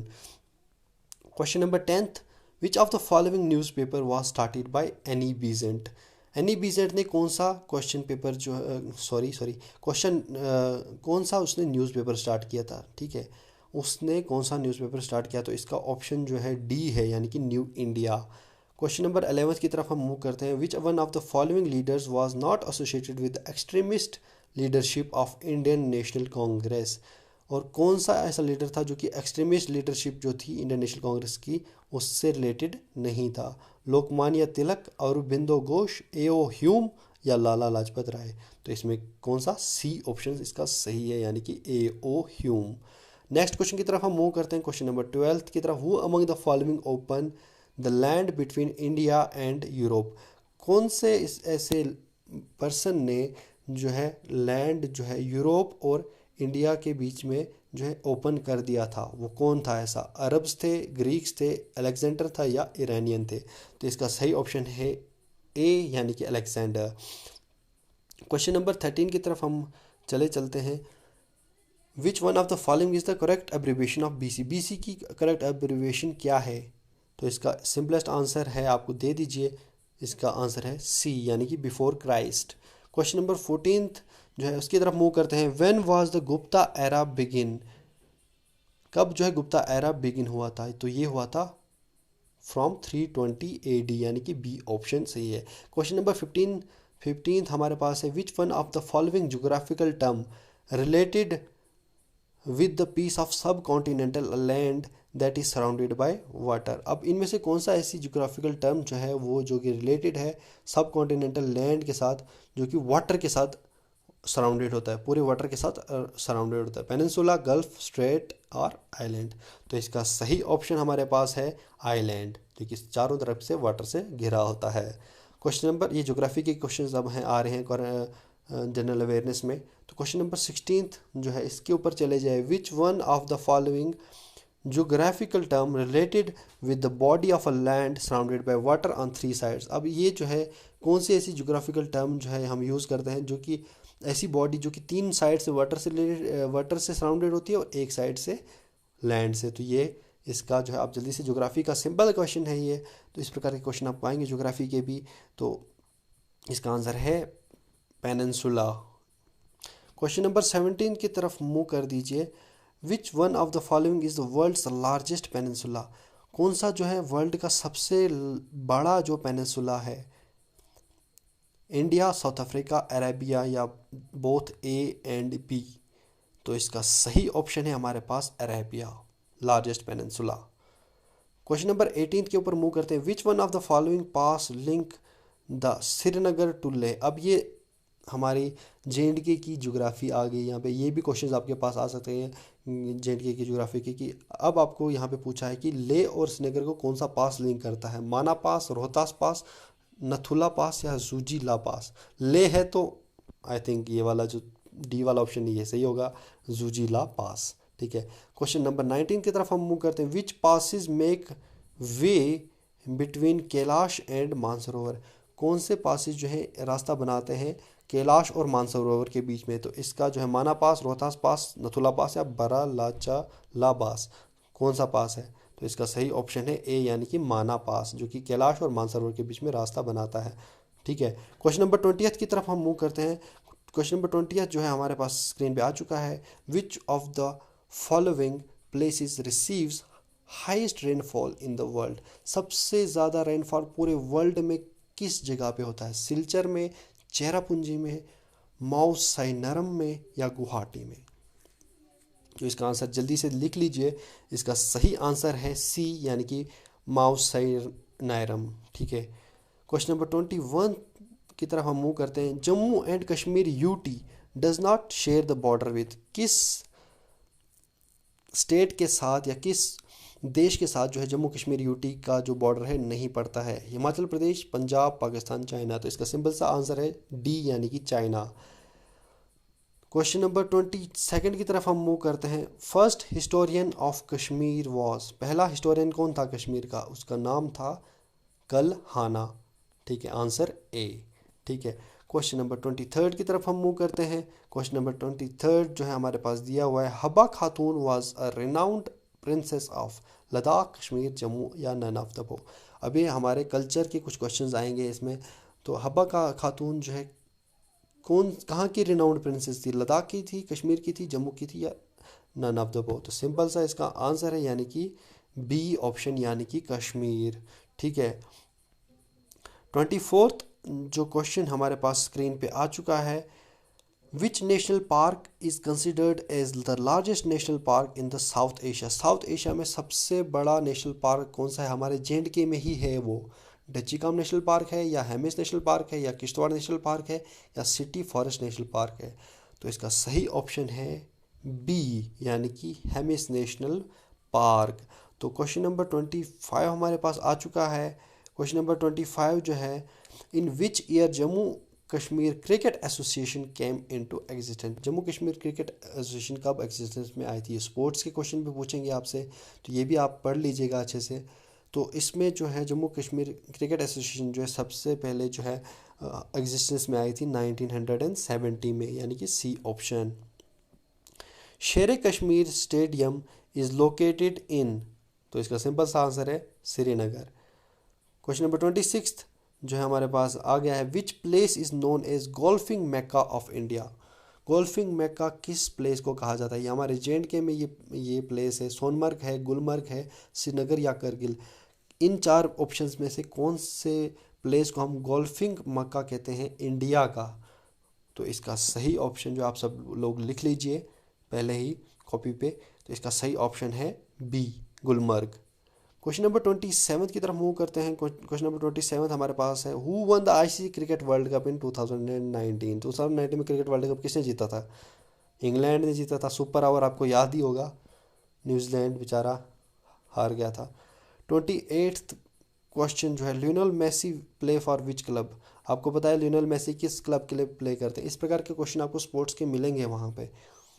तो वो FC बार्सिलोना के लिए प्ले करते हैं। ठीक है, तो कैपिटल ऑफ मेघालय, अब आपको कुछ कैपिटल, अब सारी जो इंडिया की कैपिटल्स हैं, स्टेट की कैपिटल्स जो भी हैं आपको याद होनी चाहिए। तो अब मेघालय की कैपिटल आपको पूछी गई है इस सवाल में, मेघालय की कैपिटल क्या होगी। तो इसका सही ऑप्शन आप बता दीजिए जल्दी से। तो इसका सही आंसर है Shillong. Dispur is capital of, Dispur किसकी कैपिटल होगी। मिजोरम की, उड़ीसा की, सिक्किम की कि आसाम की। आप बता दीजिए जल्दी से, इसका आंसर बता दीजिए। तो इसका सही आंसर मैं आपको बता देता हूँ, इसका सही आंसर है डी, यानी कि असम। क्वेश्चन नंबर 31 की तरफ हम मूव करते हैं। Which one of the following is the largest blood vessel that carries blood away from the heart, कौन सी, अब ये बायोलॉजी के कुछ क्वेश्चन, साइंस के कुछ क्वेश्चन आपको आ जाएंगे। तो कौन सी ब्लड वेसल जो है कैरी करती है ब्लड को हार्ट से? आपने 10th लेवल तक तो पढ़ा ही होगा कि जो हार्ट तक वो कैरी करती है वो होती है आर्टरी, यानी कि सेकेंड। क्वेश्चन नंबर 32 की तरफ हम मूव करते हैं। What makes a reptile a reptile? Reptile को रेप्टाइल क्या बनाता है? Cold blooded, warm blooded, non hearing और एग लेइंग। तो इसका सही ऑप्शन है हमारे पास डी, यानी कि एग लेइंग। क्वेश्चन नंबर 33 हमारे पास आ गया है। Which organ of the body produces the fluid known as bile? कौन सा ऑर्गन जो है बॉडी का फ्लूइड प्रोड्यूस करता है जिसको हम बाइल कहते हैं? तो इसका सही ऑप्शन आपको पता है लिवर, यानी कि ए ऑप्शन। क्वेश्चन नंबर 34 की तरफ आ जाइए। Which who gave the theory of relativity? Relativity theory किसने दी थी? आइंस्टाइन ने, यानी कि C option. Question number 35 fifth में आ जाइए। Which instrument is use to see distant objects in space? Barometer, odometer, telescope या स्टीरियोस्कोप? तो कौन सा ऐसा इंस्ट्रूमेंट है जो हम ऑब्जेक्ट्स को देखने के लिए इस्तेमाल करते हैं स्पेस में? तो वो सिंपल सा आंसर है इसका सी, यानी कि टेलीस्कोप। 36 क्वेश्चन की तरफ आ जाइए। Chemical formula of water? Chemical formula of water जो है ए ऑप्शन, यानी कि H2O। 37th क्वेश्चन पर आ जाइए। Full form of GDP? GDP की फुल फॉर्म आपको पता होगा। Growth of domestic products, gross domestic products, gross domestic products या नोटा? तो आपने सही ऑप्शन चुन लेना है, जल्दी से चुन लीजिए। तो इसका ऑप्शन जो है सही ऑप्शन इसका है बी, यानी कि gross domestic products. 38th question की तरफ आ जाइए। 38 क्वेश्चन हमारे पास है। जीएसटी क्या है? गुड्स एंड सर्विसेज टैक्स है, गुड्स स्टैम्प टैक्स है, गिफ्ट सर्विस टैक्स है या गिफ्ट स्टैम्प टैक्स है? इसका सही फुल फॉर्म आपने बता देना, जल्दी से बता दीजिए। इसका सही ऑप्शन जो है ए है, यानी कि गुड्स एंड सर्विस टैक्स। बहुत सिंपलेस्ट क्वेश्चन आपको आ रहे हैं इस प्रकार का, क्योंकि 12th लेवल पे है ये तो सिंपल ही आएगा पेपर। क्वेश्चन नंबर 39 यानी कि हमारे जनरल अवेयरनेस के 39th क्वेश्चन की तरफ हम मूव करते हैं, यानी कि हमारा पेपर का 99th क्वेश्चन है ये, मतलब इसके बाद आखिरी क्वेश्चन है। ISRO stands for? इसरो किसके लिए स्टैंड करता है? इसरो की फुल फॉर्म बताइए भाई। अभी जो है मून चांद पे मिशन भी हुआ था, इसरो के द्वारा हुआ था पिछले साल 2019 में। बता दीजिए, इसका तो आपको आंसर आता ही होगा। तो इसका आंसर है इंडियन स्पेस रिसर्च ऑर्गेनाइजेशन, यानी कि बी। आखिरी ऑप्शन, आखिरी सवाल इस सेशन का। First satellite launched by India was Bhaskara 1, Rohini, Aryabhata या एप्पल? कौन सा सैटेलाइट सबसे पहले लॉन्च हुआ था, इंडिया ने किया था? जो पहला जो इंडिया ने सैटेलाइट लॉन्च किया था वो कौन सा था? तो ये आपको आता होगा, सिंपल क्वेश्चन है ये। इसका नाम है सी, यानी कि आर्यभट्टा। तो इस प्रकार से जो है आप कर लीजिए। 40 क्वेश्चन आपको करने हैं जनरल अवेयरनेस के, और हमने जो है पूरी तरीके से बता दिया आपको। पूरे 100 क्वेश्चन, 20 क्वेश्चन इंग्लिश के, 20 के रीजनिंग एबिलिटी के, 20 क्वांटिटेटिव एप्टीट्यूड के और 40 क्वेश्चन जो हैं जनरल अवेयरनेस के। किस प्रकार से आपका पेपर जो है आएगा, किस प्रकार का आपका पेपर सेट होता है, वो सब कुछ जो है हमने बता दिया इस वीडियो में। तो ये वीडियो यहीं पर इसको ख़त्म करना पड़ेगा। ये वीडियो लंबी बन चुकी है, और अगर आपको ये वीडियो अच्छी लगी हो तो इसको लाइक कीजिए, और इस वीडियो को सभी जो एस्पिरेंट्स हैं क्लास 4th के, उनको सब में जो है शेयर कर दीजिए, ठीक है। तो इसी के साथ इजाज़त ले लेता हूँ मैं। Bye bye.